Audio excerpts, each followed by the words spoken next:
মুসলিম বিশ্বের দুইটা গুরুত্বপূর্ণ রাষ্ট্র, একদিকে হলো গণপ্রজাতন্ত্রী বাংলাদেশ, আরেকদিকে হলো দক্ষিণ পূর্ব এশিয়ার গুরুত্বপূর্ণ রাষ্ট্র মালয়েশিয়া। দর্শক, আপনি জানেন কি বাংলাদেশের মোটরসাইকেল ইন্ডাস্ট্রি এবং মালয়েশিয়ার মোটরসাইকেল ইন্ডাস্ট্রির মধ্যে কঠিন প্রতিযোগিতা শুরু হয়েছে। কার আগে কে বিশ্ব বাজারে দাপট দেখাবে, কে করবে দখল বিশ্ব বাজার। আসসালামু আলাইকুম দর্শক, আশা করি সবাই ভালো আছেন।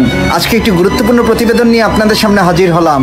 আজকের এই প্রতিবেদনে আমরা জানবো বাংলাদেশ এবং মালয়েশিয়ার মধ্যে কোন রাষ্ট্রের মোটরসাইকেল সব থেকে বেশি জনপ্রিয় বিদেশের মাটিতে। বাংলাদেশের মোটরসাইকেল ইন্ডাস্ট্রিটা কত বড় আর মালয়েশিয়ারটা কত বড়, কে কত টাকা আয় করছে, চলুন দর্শক বাংলাদেশ আর মালয়েশিয়ার এই ভয়ঙ্কর লড়াই সম্পর্কে আলোচনা শুরু করা যাক। মালয়েশিয়ার একটি রাষ্ট্রীয় প্রতিষ্ঠান তাদের মোটরসাইকেল কারখানা প্রথম শুরু করেছিল 1995 সালে, মালয়েশিয়া ন্যাশনাল মোটরসাইকেল ব্র্যান্ড।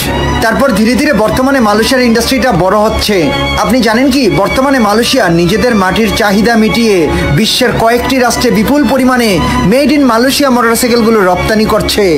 দর্শক, এবার চলুন গণপ্রজাতন্ত্রী বাংলাদেশের মোটরসাইকেল ইন্ডাস্ট্রি সম্পর্কে আলোচনা করা যাক। দর্শক, বাংলাদেশের মোটরসাইকেল ইন্ডাস্ট্রির যাত্রা শুরু করেছিল 2000 সালে, আর 2013 থেকে 15 সালের মধ্যে বাংলাদেশের এই ইন্ডাস্ট্রিটা বিপ্লবের দিকে চলে যাচ্ছে।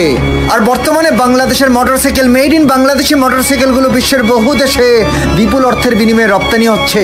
কোন কোন দেশে রপ্তানি করে বাংলাদেশ মোটরসাইকেল, আর কত টাকা আয় করছে, আর মালয়েশিয়া কত টাকা আয় করছে, চলুন এই ব্যাপারে আলোচনা করা যাক। দর্শক, মালয়েশিয়ার মোটরসাইকেল সব থেকে বড় এবং জনপ্রিয় বাজার হলো ফিলিপাইন এবং ইন্দোনেশিয়া। এই দুইটা রাষ্ট্রে মালয়েশিয়া বিপুল পরিমাণে তাদের মোটরসাইকেলগুলো রপ্তানি করে থাকে। মালয়েশিয়ার তুলনায় বাংলাদেশ বেশি রাষ্ট্রে রপ্তানি করে থাকে। বাংলাদেশের বাজার বৃহৎ আকার ধারণ করছে। দর্শক, আপনি জেনে অত্যন্ত খুশি হবেন বাংলাদেশের মেড ইন বাংলাদেশি মোটরসাইকেলগুলো বিশ্বের 8 থেকে 10টি রাষ্ট্রে বিপুল জনপ্রিয়তা অর্জন করেছে। বাংলাদেশের সব থেকে গুরুত্বপূর্ণ বাজার হলো মধ্যপ্রাচ্যের দেশগুলো। আর বাংলাদেশি মোটরসাইকেলের হরহামেশা প্রশংসা করে নেপাল, ভুটান, শ্রীলঙ্কা আর আফ্রিকার রাষ্ট্রগুলো বাংলাদেশের মোটরসাইকেল বিপুল পরিমাণে তাদের দেশে আমদানি করছে। দর্শক, কত মোটরসাইকেল উৎপাদন করে থাকে বাংলাদেশ এবং মালয়েশিয়া? সর্বশেষ তথ্য অনুযায়ী মালয়েশিয়া উৎপাদন করে থাকে 4 লক্ষ মোটরসাইকেল। অপরদিকে বাংলাদেশ প্রতি বছর উৎপাদন করে থাকে 7 লক্ষ মোটরসাইকেল। বাংলাদেশের ইন্ডাস্ট্রিটার গ্রোথ রেট প্রায় 15%, আর মালয়েশিয়ার ইন্ডাস্ট্রির গ্রোথ রেট 5%। আপনি জানেন কি প্রতি বছর বাংলাদেশ মোটরসাইকেল রপ্তানি করে আয় করে থাকে প্রায় 6000 কোটি টাকা। অপরদিকে মালয়েশিয়ার আয় বাংলাদেশের থেকে কিছুটা বেশি। দর্শক, মালয়েশিয়া এবং বাংলাদেশের মোটরসাইকেল ইন্ডাস্ট্রি সম্পর্কে আপনি আপনার মূল্যবান মতামত কমেন্ট করে আমাদেরকে জানিয়ে দিন।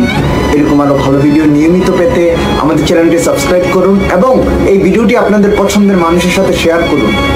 আজকের মতো এতটুকুই থাক। আল্লাহ হাফেজ।